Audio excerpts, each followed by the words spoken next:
Melakukan segala aktivitas kehidupan adalah ciri atau sifat dari makhluk hidup.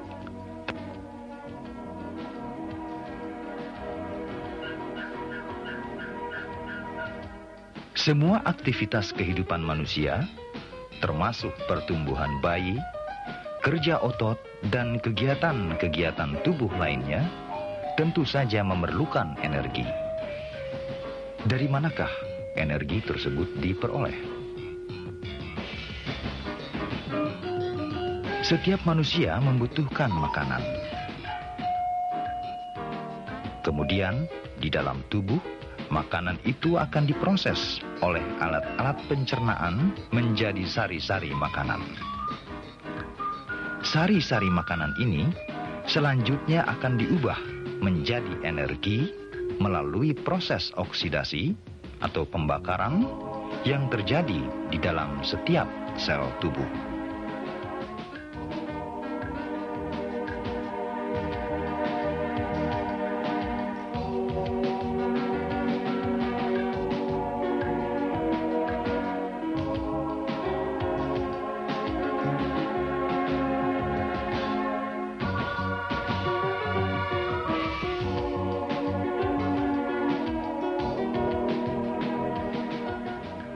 Untuk proses oksidasi atau pembakaran ini diperlukan oksigen. Dari manakah oksigen diperoleh? Setiap manusia pasti bernafas. Nah, dari proses pernafasan inilah oksigen diperoleh. Jadi dapat dikatakan bahwa tujuan dari pernafasan atau respirasi adalah mengambil oksigen atau O2 untuk pembakaran sari-sari makanan di dalam sel-sel tubuh agar dihasilkan energi. Energi inilah yang digunakan untuk melakukan berbagai aktivitas kehidupan. Dalam proses oksidasi biologis, terjadi reaksi antara sari-sari makanan dengan oksigen, yang selain menghasilkan energi, juga dihasilkan zat sisa yang berupa karbon dioksida atau CO2 dengan uap air. Pada waktu kita menarik nafas, oksigen yang berasal dari udara akan masuk ke dalam paru-paru dan akan diikat oleh darah di paru-paru, lalu diedarkan ke seluruh tubuh. Pada setiap sel tubuh, terjadi proses oksidasi atau pembakaran sari-sari makanan oleh oksigen. Selanjutnya, darah kembali ke paru-paru dengan membawa karbon dioksida untuk dikeluarkan melalui hidung pada waktu kita menghembuskan nafas. Untuk membuktikan bahwa pada waktu menghembuskan nafas kita mengeluarkan CO2, ambillah 2 buah tabung yang berisi air kapur jernih. Lalu perlahan-lahan hembuskan nafas melalui pipa kaca. Air kapur dalam tabung menjadi keruh karena CO2 beraksi dengan kapur, sehingga terjadi endapan kapur. Pada tabung kedua, air kapur tetap jernih karena tidak ada reaksi antara CO2 dengan kapur. Bagaimana membuktikan bahwa uap air juga dikeluarkan pada waktu kita menghembuskan nafas? Ambillah cermin, lalu hembuskan nafas pada permukaan cermin. akan terlihat bahwa permukaan cermin menjadi berkabut. Kabut itu adalah uap air. Untuk terjadinya pertukaran gas pada proses pernafasan, diperlukan alat-alat pernafasan. Pada manusia, alat-alat pernafasannya terdiri atas hidung yang meliputi rongga hidung, di mana udara akan disaring oleh rambut-rambut hidung dan selaput lendir, dan selanjutnya udara tersebut akan disesuaikan suhu dan kelembabannya sesuai dengan suhu tubuh. Di dalam rongga hidung juga terdapat saraf pembau. Tekak atau laring atau pangkal tenggorok adalah alat pernafasan yang letaknya di belakang rongga hidung dan rongga mulut.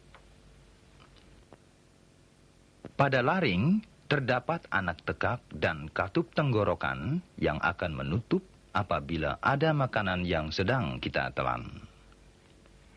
Terdapat juga jakun yang di dalamnya terletak pita suara.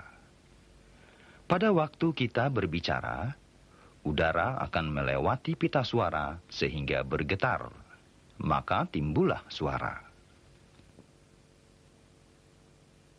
Setelah pangkal tenggorok, udara pernafasan akan melewati trakea atau batang tenggorok. Trakea dibangun oleh tulang rawan berbentuk cincin. Adanya cincin tulang rawan ini menyebabkan batang tenggorok selalu terbuka, sehingga kita dapat bernafas dengan leluasa setiap saat.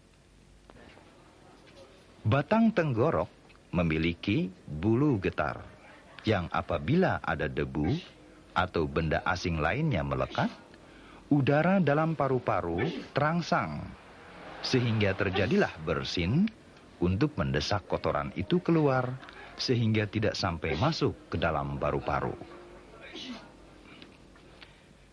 Batang tenggorok bercabang dua disebut bronkus.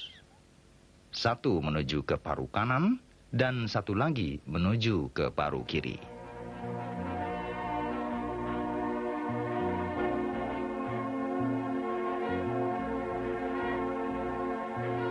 Kemudian, bronkus bercabang-cabang lagi menjadi bronkiolus.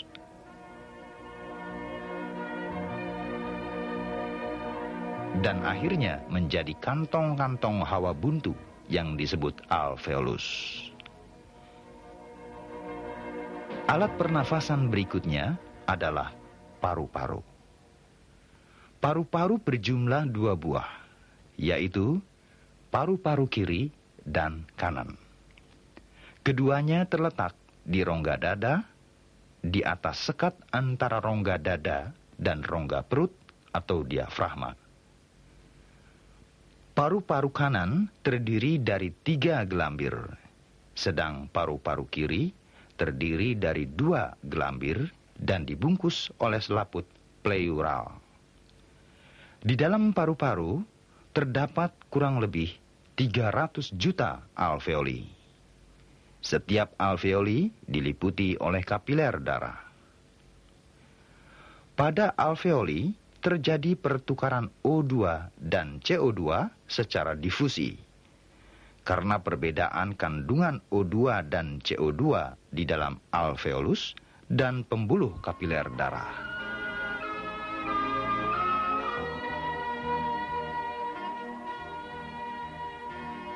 Melalui rongga hidung, pangkal tenggorok, batang tenggorok, dan cabang batang tenggorok, oksigen dari udara masuk ke dalam alveolus.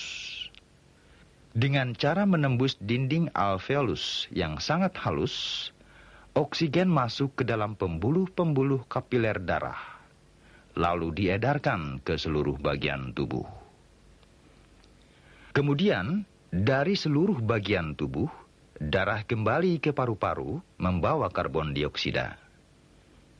Di sini karbon dioksida masuk ke dalam alveolus dan melalui alat-alat pernafasan akan dihembuskan keluar melalui rongga hidung. Udara dapat masuk dan keluar paru-paru karena pekerjaan otot-otot pernafasan, yaitu diafragma dan otot-otot tulang rusuk. Pernafasan dengan menggunakan otot-otot tulang rusuk disebut pernafasan dada.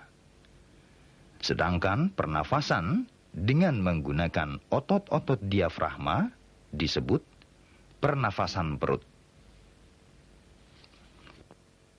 Pada proses pernafasan dada, waktu kita menarik nafas atau inspirasi, tulang dada dan tulang rusuk terangkat ke depan akibat kontraksi dari otot-otot yang terdapat di antara tulang-tulang rusuk.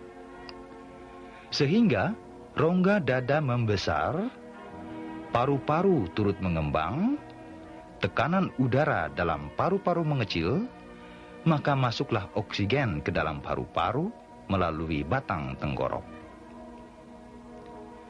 Pada waktu kita menghembuskan nafas atau ekspirasi, tulang dada dan tulang rusuk kembali pada kedudukan semula. Sehingga rongga dada mengecil, paru-paru menyempit. Akibatnya, tekanan udara dalam paru-paru membesar, maka CO2 keluar.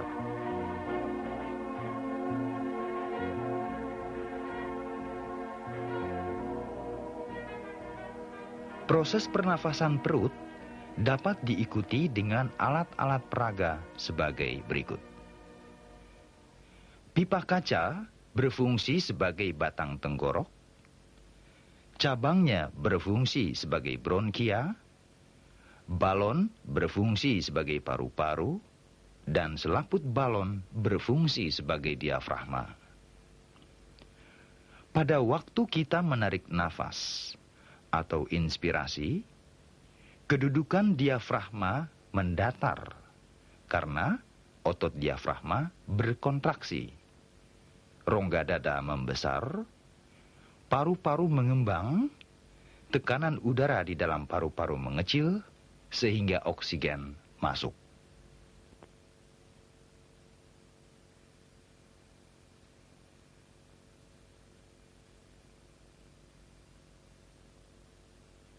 Pada waktu kita menghembuskan nafas atau ekspirasi, kedudukan diafragma melengkung karena otot diafragma dalam keadaan relaksasi.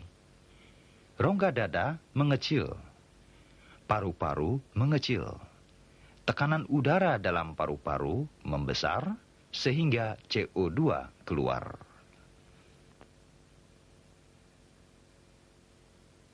Jumlah oksigen yang kita perlukan dipengaruhi oleh aktivitas kita.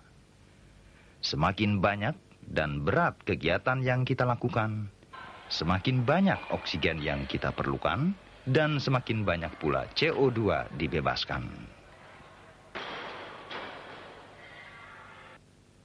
Volume paru-paru manusia adalah 5 liter. Disebut kapasitas total paru-paru. Pada saat kita beristirahat atau tidur, udara yang keluar dan yang masuk paru-paru kurang lebih hanya setengah liter. Disebut volume pernafasan. Apabila kita menghembuskan udara atau menghirup udara sekuat-kuatnya, udara yang dapat keluar atau masuk ke dalam paru-paru sebanyak-banyaknya 4 liter. Disebut kapasitas vital paru-paru. Dengan mudah, kita dapat mengetahui kapasitas vital paru-paru kita dengan demonstrasi sebagai berikut. Tariklah nafas sekuat-kuatnya, lalu hembuskan melalui selang ke dalam jerigen yang berisi air sebanyak 5 liter, yaitu sama dengan kapasitas total paru-paru.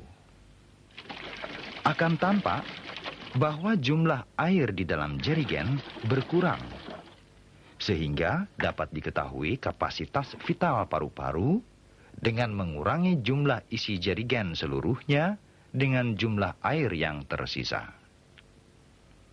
Jumlah atau volume air yang tersisa sama dengan volume sisa paru-paru, yaitu udara yang tidak dapat dikeluarkan dari dalam paru-paru walaupun kita telah menghembuskan nafas sekuat-kuatnya.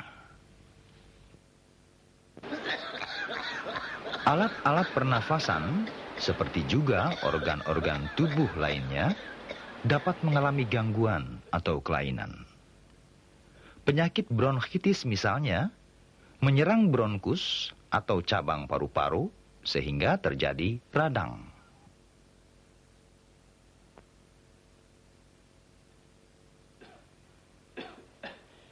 Kuman TBC atau tuberkulosis menyerang dinding alveolus atau gelembung paru-paru sehingga dinding alveolus menjadi berbintil-bintil.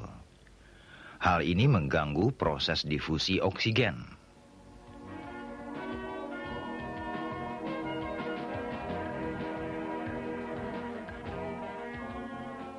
Bila virus influenza menyerang, kita akan sakit pilek.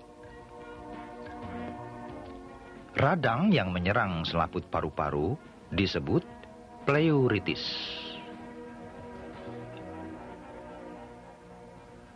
Asap rokok juga berbahaya bagi kesehatan karena dapat menyebabkan kanker pada paru-paru.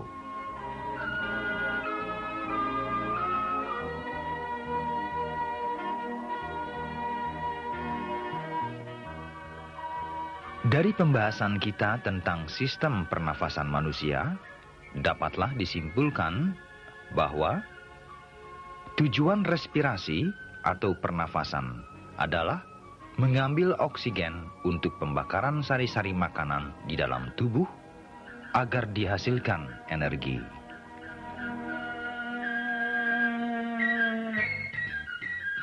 Energi yang dihasilkan digunakan untuk melakukan berbagai aktivitas kehidupan.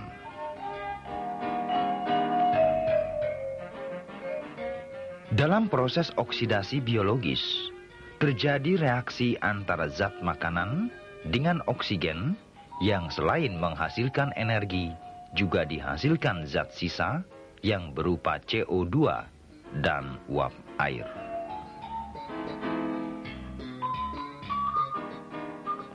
Alat-alat pernafasan manusia terdiri dari rongga hidung, laring atau pangkal tenggorok, trakea atau batang tenggorok, dan paru-paru. Pernafasan dada adalah proses pernafasan yang menggunakan otot-otot tulang rusuk. Dan pernafasan perut adalah proses pernafasan yang menggunakan otot-otot diafragma.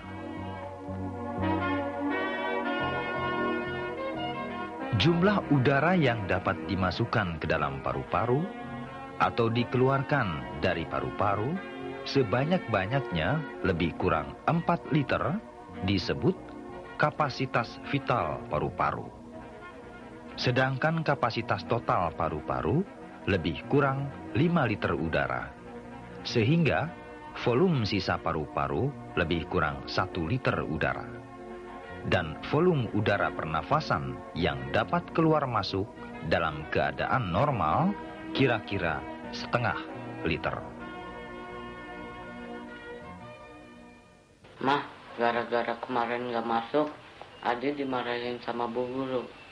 Saya juga sebel sama anak cowok yang suka ganggu saya. Enggak juga. Kalau sedang mulut berisi jangan bicara. Ayo makan.